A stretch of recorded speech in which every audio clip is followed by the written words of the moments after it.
pemerintah. Dengan demikian berharap proses dihitung, dikalkulasi dengan hati-hati.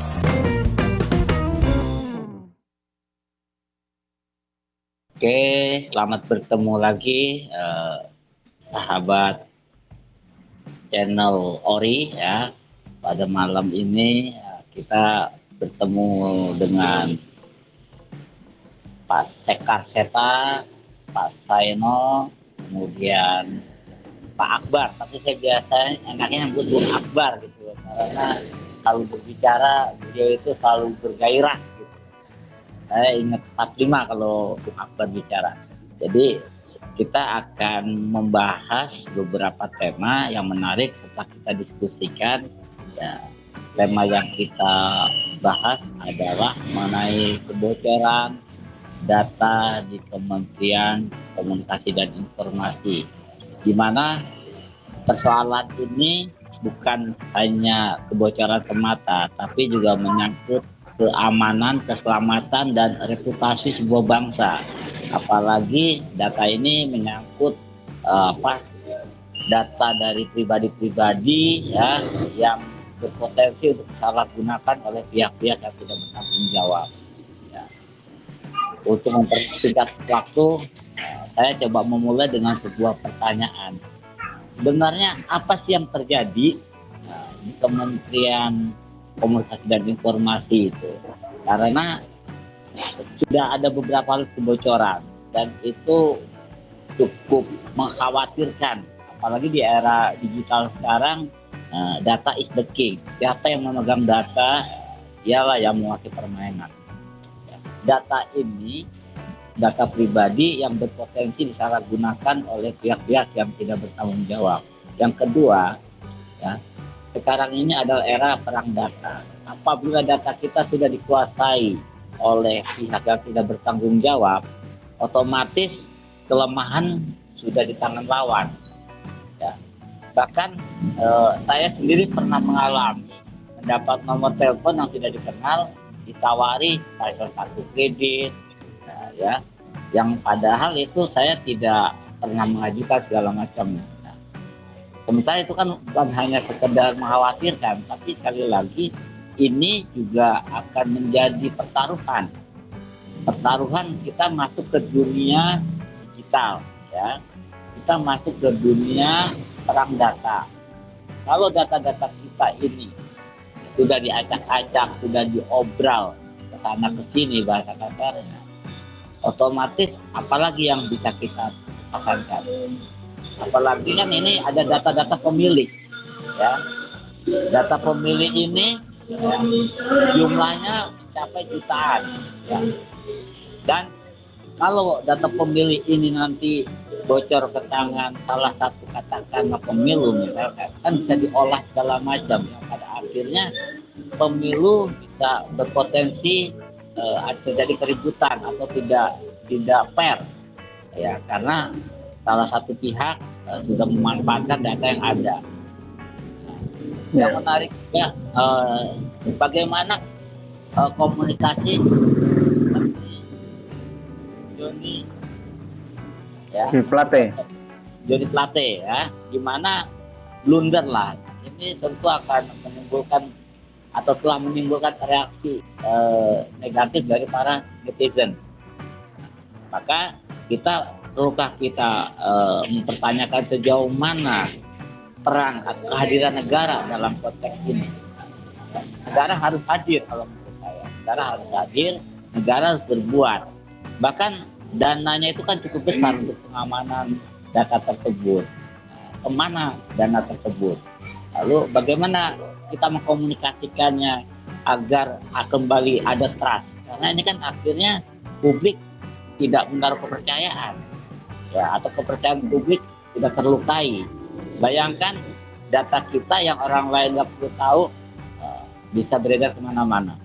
Jadi kalau kita bicara soal kondisi yang terjadi sekarang kan sebetulnya bermula dari, khusus soal NIK ya, bermula dari mobilisasi yang dilakukan pemerintah, komunikasi instruksional yang dilakukan pemerintah agar semua mendaftarkan NIK-nya, kemudian NIK itu dijanjikan akan terlindungi, kan begitu.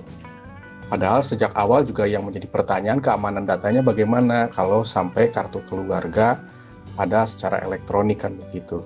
Nah, faktanya apa yang dijanjikan itu tidak terpenuhi karena dari sisi keandalan ya harus mengakui bahwa yang terjadi sistemnya tidak lebih andal daripada kemampuan para hacker.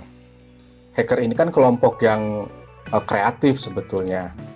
Mereka selalu mencari cara agar mendapatkan jalan untuk bisa menembus, kan begitu. Mestinya dari sisi pemerintah juga orang-orangnya juga harus kreatif.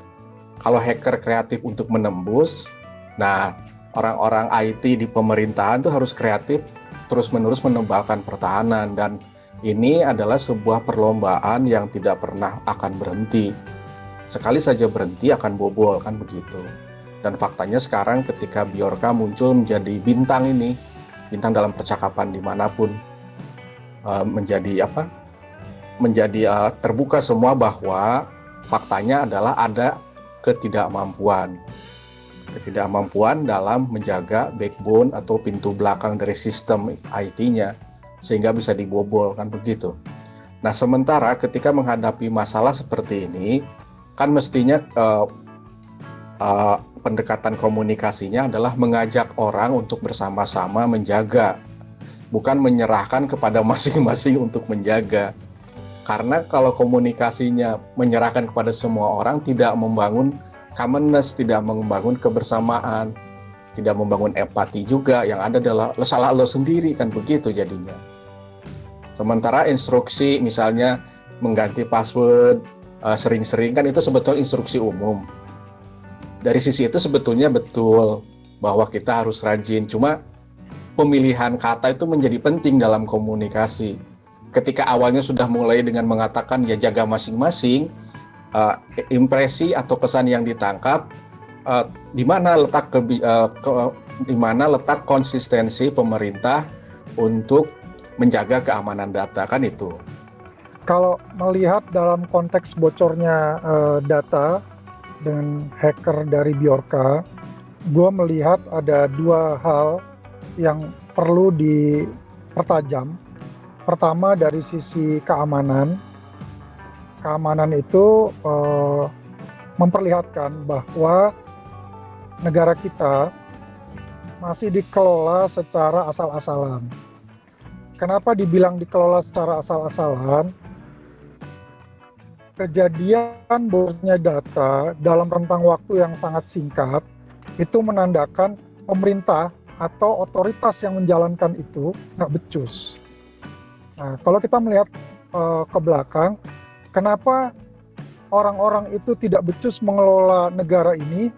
Karena negara ini masih dijalankan dalam praktek yang masih belum mengedepankan aspek profesionalisme. Aspek-aspek politik itu masih sangat kental. Partai politik itu menjadi sangat berkuasa sekali untuk menempatkan si fulan di pos-pos tertentu. Padahal belum tentu orang yang ditempatkan di bidang tersebut mempunyai kecakapan profesional di bidang tersebut, gitu ya. Jadi dahulu sekitar ketika percakapan Susilo Bambang Yudhoyono diintercept oleh Australia itu tahun 2013 kalau tidak salah, saya kebetulan waktu itu bertemu sama salah satu kolonel yang lama di BIN. Dia sempat juga mendapat pelatihan di Silicon Valley gitu ya. Dia menceritakan bahwa salah satu aset paling besar yang potensial untuk melakukan hacker itu adalah negara-negara di Asia, dan Indonesia salah satu diantaranya gitu ya. Dan hacker itu punya perilaku ingin selalu mencoba gitu. Dan rata-rata para hacker itu anak-anak yang masih berusia masih sangat remaja gitu ya. Nah, kembali lagi pada aspek pertahanan, bobolnya data dalam waktu yang sangat singkat, bahkan ancaman kemarin Bjorka akan mengungkap juga bahkan hari ini ya, kalau tidak salah, itu data yang berkaitan sama Jokowi, Presiden, dan juga Ma'ruf Amin, Wakil Presiden, itu sudah diperjualbelikan di dark web gitu. Itu menandakan kita sekali lagi gagal. Gitu. Padahal di era digital ini ada satu hal yang istilah kata orang-orang digital itu semua telanjang. Artinya secara jejak digital harusnya bisa dilacak. Ke depan kebocoran-kebocoran semacam ini harusnya nggak boleh lagi terulang. Kalau ini terulang, ini fatal. Kenapa? 2023 ini adalah pemanasan kita sesungguhnya memasuki kontestasi politik. Bayangkan, di 2014, di 2019, rumor tentang jual beli data pemilih, kemudian acak-acakannya data dalam proses kontestasi pilpres, itu kan sudah lama terdengar. Jangan sampai di 2024 nanti, apa yang terjadi sekarang akan menjadi bomnya di 2024 ini akan fatal sekali. Kalau dalam konteks orang Jawa, mohon maaf ya, apa yang terjadi hari ini, apa yang terjadi sekarang ini justru harus bisa disyukuri. Disyukuri untuk apa? Untuk memperbaiki diri, memperbaiki kemampuan agar bisa memperbaiki pertahanan secara digitalnya. Kita tuh sudah cukup banyak lembaga-lembaga yang bergerak di dunia digital, BSSN, kemudian apalagi ya di BIN pun juga punya spesialisasi tersendiri gitu. Nah ini mereka harus lebih aktif lagi. Kerja-kerja intelijen Indonesia bukan lagi sekarang terfokus pada kerja-kerja yang sifatnya offline, tetapi kerja-kerja yang sifatnya online secara digital gitu. Dalam konteks ketahanan negara, apa yang terjadi sekarang ini menandakan bahwa kita lemah. Tadi kalau kata Pak Eko, data is key. Data adalah raja, data adalah kunci. Ya, benar. Ketika kita bisa membobol data sebuah negara, wah itu fatal sekali, gitu ya. Kalau kita bicara dalam konteks etika, maka apa yang terjadi hari ini harusnya kalau kita mencontoh pada negara kayak semacam Jepang gitu ya, itu menterinya mundur, tidak ada alasan. Cuma persoalan di Indonesia, bicara mengenai etika itu hanya sekedar ucapan di bibir saja, belum ada realisasi. Itu satu. Lalu dalam konteks komunikasi, saya melihat di sini adalah ketidakpercayaan publik, ketidakmampuan pemerintah, ketidakmampuan pemilik otoritas untuk membangun public trust. Nah, ketika muncul ketidakmampuan, ketidakpercayaan, itu secara tidak langsung akan mengganggu yang namanya reputasi.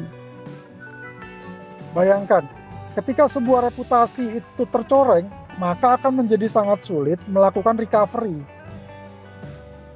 Reputasi itu sendiri juga terbentuk kan prosesnya sangat panjang, tapi dia akan bisa hancur hanya sebuah peristiwa yang sangat singkat.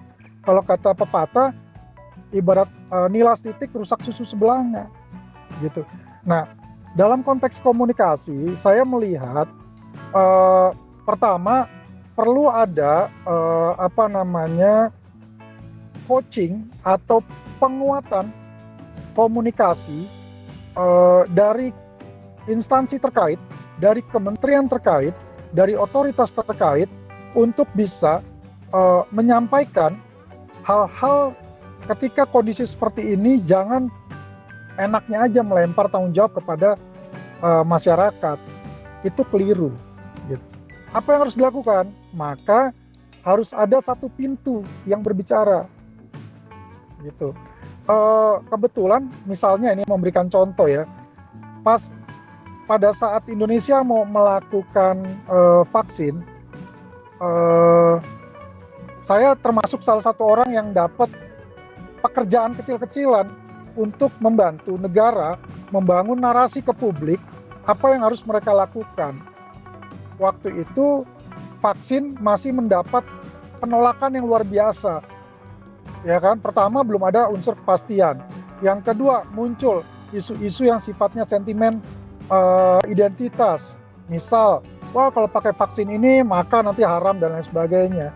Belum lagi waktu itu di awal juga vaksin Sinovac yang mau diproduksi mau dimasukkan ke Indonesia. Sentimen anti Cina juga dimunculkan. Nah, itulah yang kemudian kita mitigasi pelan-pelan dengan melibatkan sejumlah pihak sebagai apa? Sebagai key opinion leader-nya. Sebagai pihak yang memberikan pesan. Jadi dalam konteks komunikasi, apa yang terjadi dalam kasus Bjorka hari ini gitu, atau kebocoran data, ini harusnya pemerintah dalam hal ini adalah Kominfo tidak asal bicara. Mungkin kesannya kita butuh panggung, tetapi inilah saatnya orang-orang tim komunikasi untuk berbicara dalam konteks yang sesungguhnya gitu. Jadi dalam kita mengelola isu supaya tidak menjadi sebuah krisis, maka ada hal-hal yang bisa kita sampaikan di awal, tapi ada hal-hal yang harus tidak kita sampaikan di awal. Saya rasa Kominfo masih belum punya kesadaran yang kuat terhadap mitigasi komunikasinya juga. Sebenarnya ada apa di balik kebocoran ini? Ya, tadi yang pasti adalah sebuah kelalaian, itu sudah pasti. Tetapi kan negara tidak boleh lalai dan tidak boleh abai, ya. Nah, tidak boleh lalai dan tidak boleh abai terkait dengan data ini. Nah, apakah ya Kominfo atau pemerintah itu perlu menggandeng hacker-hacker tersebut? Karena kalau belajar dari sebuah bank, ya, atau sebuah bank yang pernah dihacker, nah, akhirnya dia bernegosiasi dengan hacker tersebut. Kenapa? Karena menurut penjelasan orang IT bank tersebut, bahwa semua sistem itu punya celah yang namanya backdoor, pintu belakang, yang bisa saja ditembus. Dan biasanya hacker itu kan dia tidak sendirian, ya, dia berkelompok. Nah, ketika salah satu bisa menembus, nah di situ kan ada deal-dealan. Tapi kan kita negara, kita tidak boleh menyerah melawan hacker. Karena kenapa? Kalau sebuah negara melakukan deal kepada hacker, artinya wibawa negara tersebut runtuh. Ya, nah, yang harus kita lakukan mungkin adalah menggalang katakanlah para ahli-ahli IT, ya, yang kita miliki. Karena saya yakin orang Indonesia banyak yang canggih-canggih gitu loh. Itu persoalannya apakah mereka didekati atau tidak. Ya, kalau pendekatannya masih dengan cara kolonial, artinya bukan negara gitu loh, nggak kena gitu. Karena para milenial ini, ya, saya pernah ngobrol dengan orang milenial, dia bisa rela nggak tidur 3 hari untuk menggarap atau mencari celah dari sebuah sistem agar dia bisa masuki seperti itu gitu loh. Dan orang-orang seperti ini punya daya juang yang luar biasa, dan mungkin kalau kita bisa melakukan pendekatan kepada mereka tadi seperti yang disarankan oleh kalau nggak Pak saya atau Pak Akbar, ya, mereka bisa membantu menjaga supaya backdoor itu tidak jebol. Gitu. Nah, yang juga agak mengkhawatirkan kalau saya pribadi, ya, ini adalah data tersebut disalahgunakan untuk kejahatan, misalkan untuk peminjaman online. Pinjam online bisa cukup dengan KTP, ya.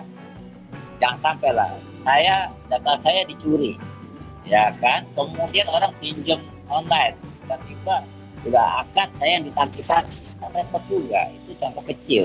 Bagaimana dengan negara?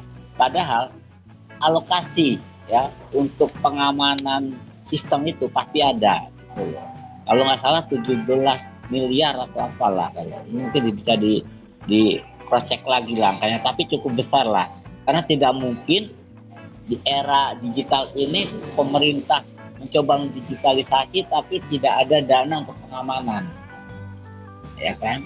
Menurut saya kita harus menggalang orang-orang yang paham atau jago IT untuk membantu negara, karena negara tidak bisa kerja sendiri. Kalau negara negosiasi dengan pihak luar, sama aja kita menyerahkan dompet kita ya, kepada orang luar.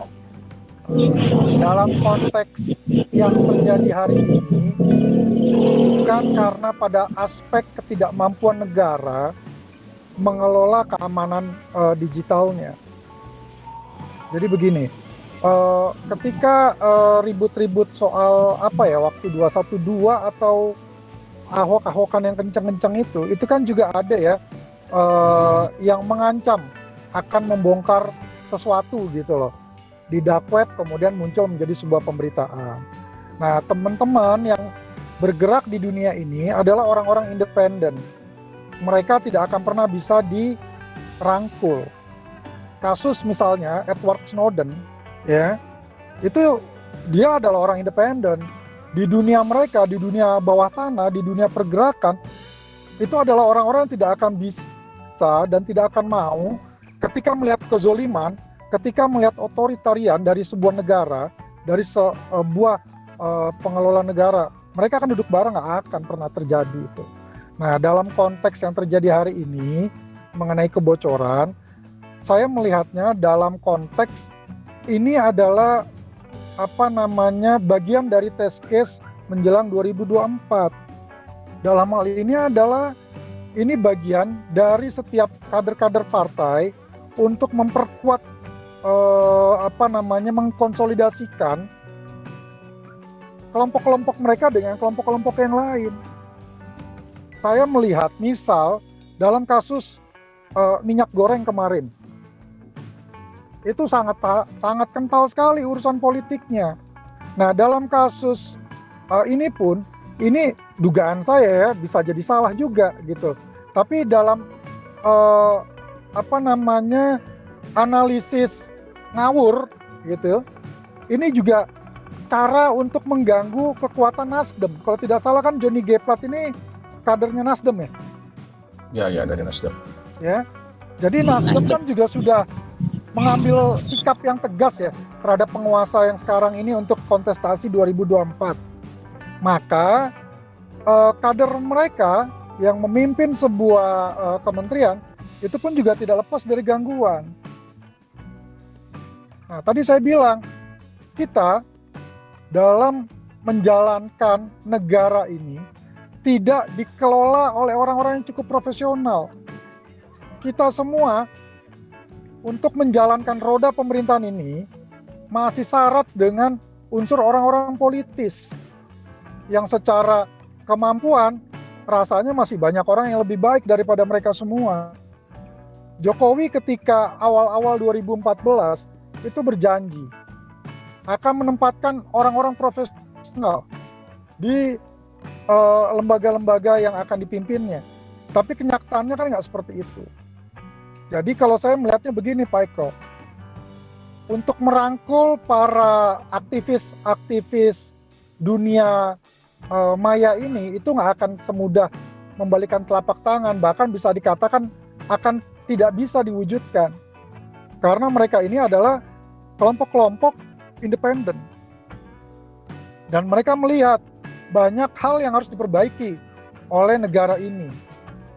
Cara mereka dalam menyuarakan ketidakadilan, cara mereka dalam menyuarakan hal yang berbeda dengan cara seperti sekarang. Dan saya juga percaya sekali sangat banyak ahli-ahli kita yang sudah di-hire oleh negara untuk membantu untuk urusan-urusan semacam ini. Tetapi yang namanya hacker itu kan mereka selalu lebih maju selangkah kadang-kala. Kalau mohon maaf kalau saya bilang hacker itu tidak saya umpamakan sebagai maling ya, tapi dalam dunia kejahatan maling itu kadang-kadang selangkah lebih maju dari penegak aparat keamanannya. Nah, itulah juga yang terjadi pada hacker. Maka saya melihat dalam konteks yang terjadi pada hari ini adalah pemanasan kepada kontestasi politik 2024. Oke, mungkin kalau saya tadi dalam konteks mungkin saya coba meluruskan ya. Jadi saya sih masih percaya lah di hacker-hacker di dalam negeri karena itu masih ada yang mungkin punya rasa nasionalisme. Nah, tinggal nasional itu dalam konteks untuk membantu pemerintah.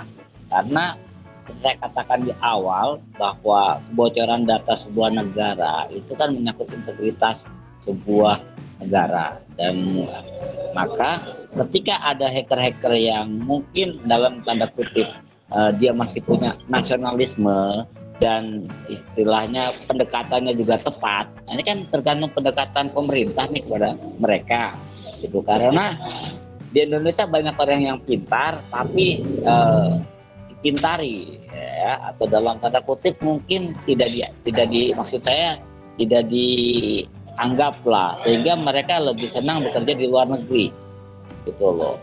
Nah, maka orang-orang yang seperti ini tergantung pendekatan pemerintah, bagaimana pemerintah mencoba merangkul mereka. Ya, saya percaya bahwa hacker itu pasti punya independensi yang tinggi dan istilahnya jiwa korsanya itu luar biasa. Mereka tidak akan mudah untuk bergabung pada sebuah pihak, karena ketika mereka bisa menembus sebuah sistem di negara yang besar atau sebuah sistem yang katakanlah bisa menarik perhatian, mungkin rate mereka akan tinggi juga gitu.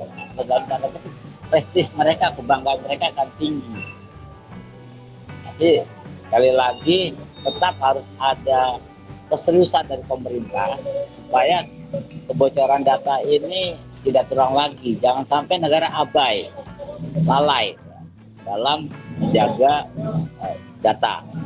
Ya, yang pertama itu soal siapa yang mestinya menangani ketika terjadi kasus seperti ini. Kalau dilihat dari adanya BSSN, ini memang wilayahnya BSSN untuk menangani. Problematikanya adalah ketika yang bukan BSSN ditanya, dia berkomentar. Itu yang menjadi memunculkan pro kontra. Jadi selalu poin pertamanya adalah disiplin komunikasi. Kalau bukan pihak yang terkait langsung, lebih baik ya tidak berkomentar apapun. Karena ketika berkomentar, itu ya, BSSN sudah diminta komentar, tapi mereka nggak mau, malah mereka melempar tanggung jawab. Ya mestinya gini, yang lainnya jangan berkomentar, kan gitu. Disiplinnya kan di situ. Ketika yang lain berkomentar menjadi lain, menjadi tanggapannya menjadi lain. Itu yang pertama. Kan gini, kalau misalnya yang ditanya Akbar, terus Akbar nggak mau jawab, bukan berarti saya boleh ngomong dong. Kan gitu. Karena nanti menjadi salah, karena yang bertanggung jawabnya Akbar gitu. Paling kita bilangnya ya monggo, tanya aja langsung ke sana misalnya. Sama misalnya kasus ini. Kasus ketika isu Panglima dengan Kasat rame. Panglima TNI ngomong kapasitas dirinya. Ketika dia ditanya soal bagaimana kira-kira pandangannya Kasat, dia bilang ya tanya saja langsung. Harus begitu. Karena kalau dia menjawab kan menjadi bias. Itu yang terjadi kemarin, bias. Kemudian tadi di awal saya katakan bahwa hacker ini kan kelompok yang kreatif. Seperti yang dikatakan Akbar. Mereka selalu mencari gitu. Makanya kan selalu harus ada saling lomba gitu. Ketika hacker bisa melakukan 5 langkah, maka bagian pertahanannya, katakanlah di sini BSSN, harus menyiapkan antisipasi 6 langkah. Dan hacker pasti akan lompat dia ke 7 atau ke 8 bahkan 9. BSSN harus 10. Nggak bisa berhenti. Jadi di sini adalah pertaruhan kreativitas. Yang satu kreatif untuk membobol, yang satu lagi harus kreatif untuk menciptakan layer-layer pertahanan. Itu yang terpenting. Kemudian kalau kita lihat siapa sih hacker di Indonesia, itu tingkatannya mulai dari anak yang remaja sampai yang memang profesional gitu. Kalau kita lihat dari kasus, kan bahkan ada anak SMP bisa, anak STM bisa, kan gitu. Anak usia Artinya 14 kan, bisa membobol NASA dan Gedung Putih loh. Tuh, nah artinya di sini kemudian kalau kita konteksnya dimasukkan ke konteks pernyataan Mas Eko soal rekrutmen, mestinya, kalau bukan mestinya lah, asumsi saya bahwa sebetulnya kalau kita pakai pola mapping, pemetaan, semua udah tahu. Misalnya di Jawa Barat, di anak-anak mana sih yang jago ngehack, misalnya gitu ya. Di Depok, anak SMP atau SMA mana yang berpotensi ngehack dan seterusnya. Mapping itu selalu dilakukan oleh aparat-aparat keamanan. untuk misalnya gini, untuk seseorang yang menjadi jaringan teroris kan selalu ketahuan. Kenapa bisa ketahuan? Karena mapping. Untuk kelompok-kelompok misalnya ada pembunuhan nih yang bisa cepat ketangkap karena mapping. Nah, mungkin selama ini pola mappingnya untuk yang hacker ini tidak dipublikasikan. Kita tidak tahu. Sama persoalannya lagi-lagi adalah bagaimana kita meyakinkan masyarakat bahwa pemerintah dan struktur yang ada di situ bisa menghandle setiap kasus dengan cepat agar public trust-nya tidak runtuh. Karena tadi seperti dikatakan Akbar, membangun reputasi itu setiap saat, tapi bisa hancur hanya karena kebocoran 1 menit yang lalu gitu. Ibaratnya kan kalau hujan sehari itu bisa menghentikan kemarau setahun kan gitu. Makanya tantangannya adalah kreativitas, dan kreativitas itu juga pada ujungnya adalah kreativitas. Kalau kita bicara dalam konteks komunikasi, kreativitas berkomunikasi. Jangan sampai terulang lagi kayak kemarin saya baca juga itu. Ada himbauan, mau ya jangan nge-hack gitu kan. Lucu juga.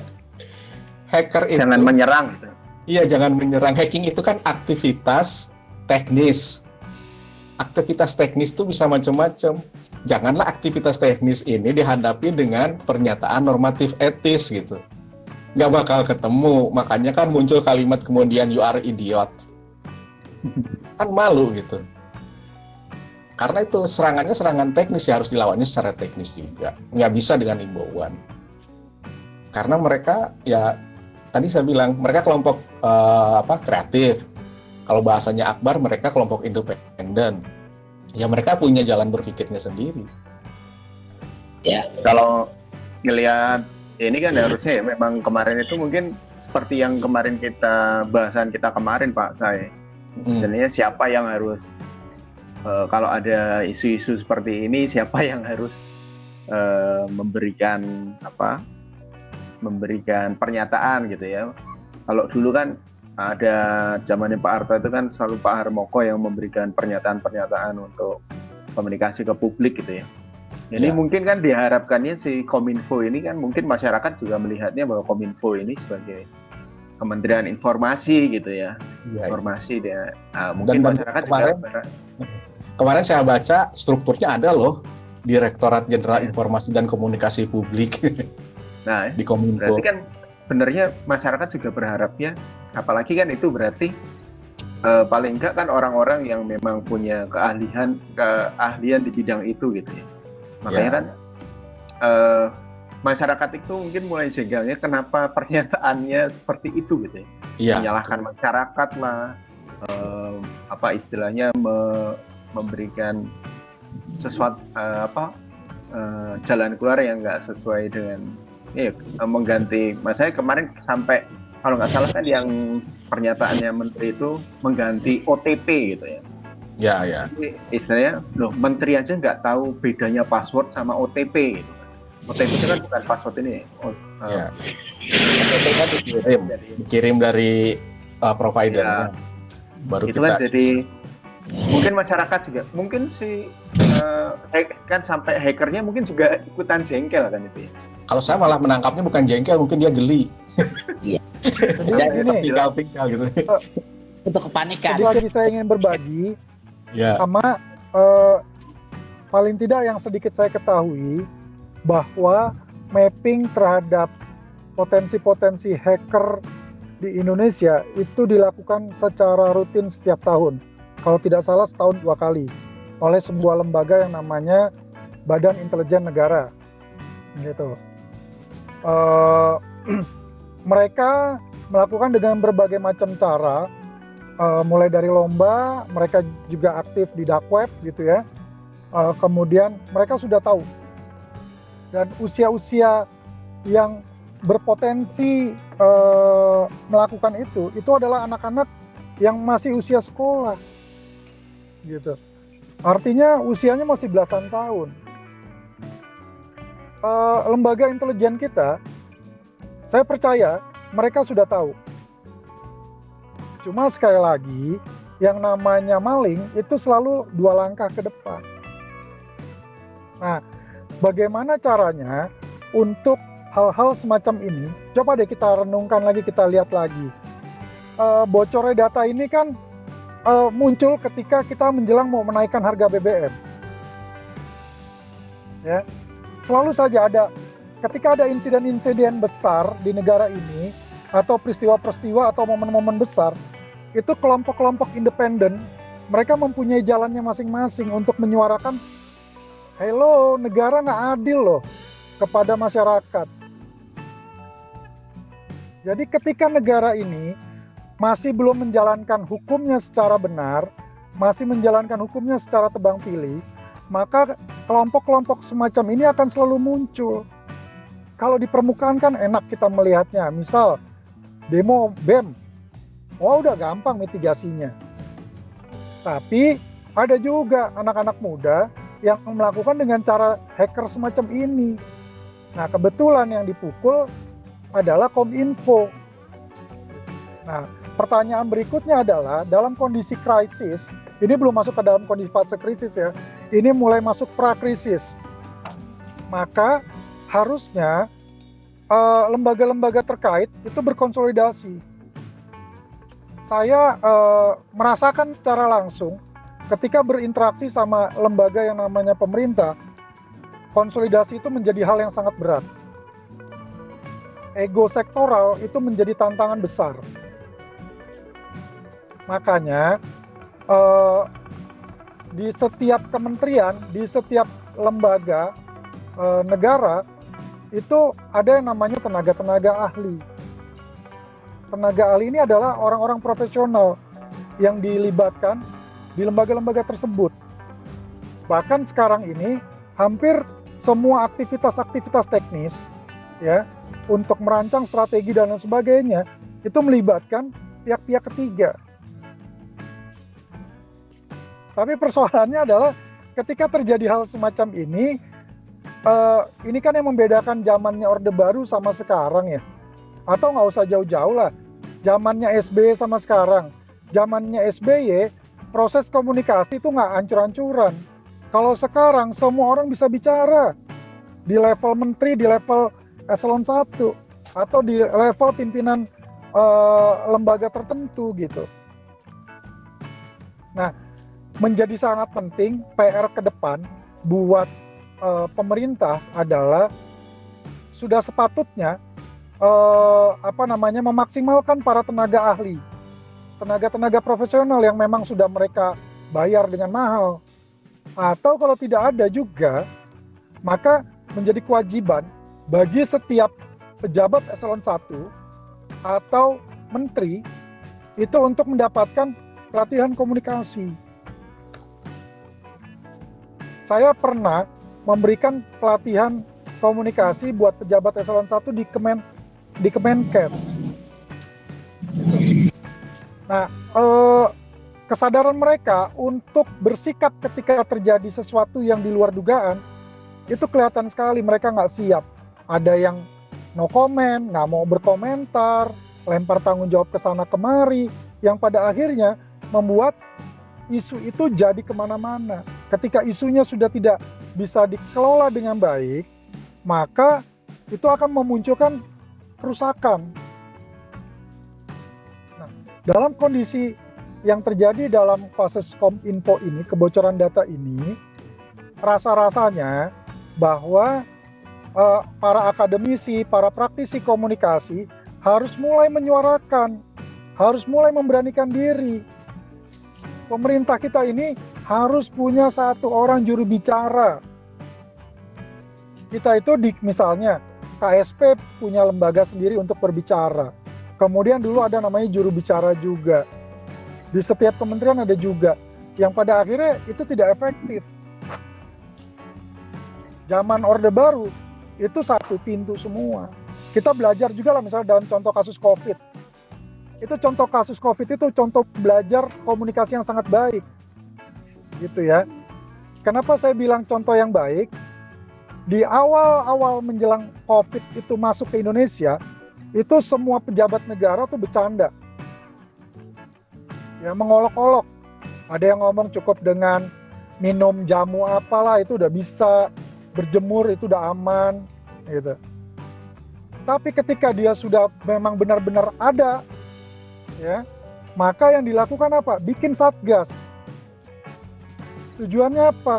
Supaya tidak memunculkan noise. Disinilah yang dinamakan juru bicara dalam menghadapi sebuah persoalan itu menjadi sangat penting.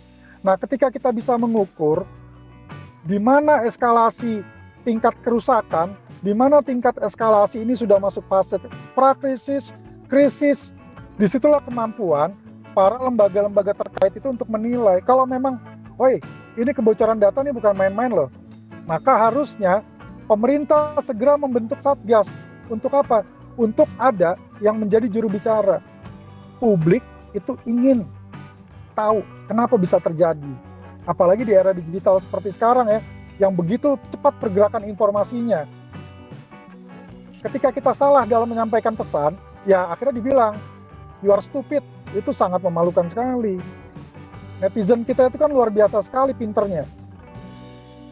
Maka solusinya adalah, pertama, ketika kita memahami persoalan itu memasuki fase krisis, harus dibuat satgas. Tujuannya apa? Supaya alur komunikasi itu pada satu pintu saja, supaya tidak kemana-mana, dan sifatnya responsif. Bukan lagi, nanti dulu ya, tidak bisa seperti itu. Gitu. Yang kedua, rasanya di lembaga negara kita, di pihak-pihak yang memang mempunyai kapasitas untuk berbicara ke media, mereka harus di-coaching nih, harus dilatih. Apa yang harus disampaikan ketika menghadapi situasi unpredictable. Yang ketiga, bangunlah empati dalam menyampaikan pesan.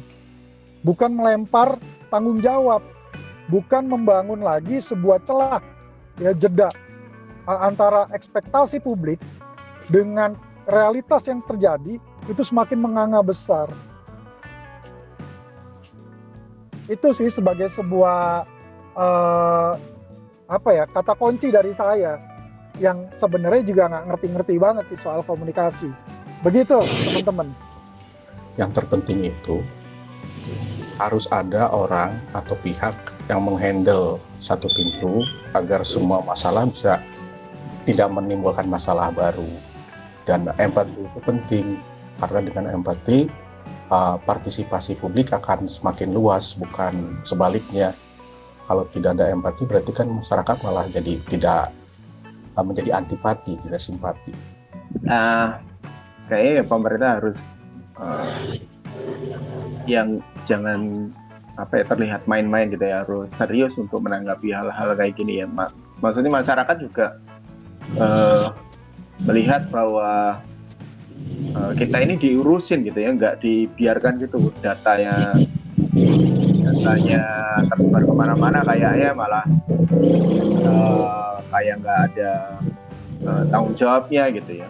Ya mungkin masyarakat sih lucu-lucuannya sih ya istilahnya, kalau di sosial media kita udah terbiasa gitu ya, kartu keluarga jadi bungkus gorengan itu udah biasa gitu ya. Jadi kayak ini tersebar kayak gini ya, kayaknya udah hal yang biasa gitu ya di pemerintah yang kayak gini. Maksudnya kebijakan-kebijakannya yang maksudnya KTP-nya udah elektronik tapi kita harus sering fotokopi gitu ya, itu kan hal-hal yang masih terjadi di sini. Iya. Oke. Jadi memang pada akhirnya kita harus sama-sama, baik pemerintah harus paham juga bahwa kita ini soal data itu tidak sedang ada masalah besar. Nah, ketika perasaan bahwa ini menjadi masalah besar, akhirnya kan ada keinginan untuk memperbaiki bersama. Tapi kalau ini hanya dianggap sebagai persoalan kecil, pada akhirnya akan terang lagi. Oke, kira-kira itulah pembicaraan kita pada kali ini, dan semoga ke depan kita bisa bertemu di tema lain ya, yang lebih menarik lagi, yang lebih membumi, dan kita bisa mengundang narasumber-narasumber lain dengan pandangan-pandangan yang beragam, karena keberagaman itu menjadi kekuatan buat kita kalau kita bisa mengoptimalkannya. Oke, sekali lagi Terima kasih atas supportnya pada channel ini.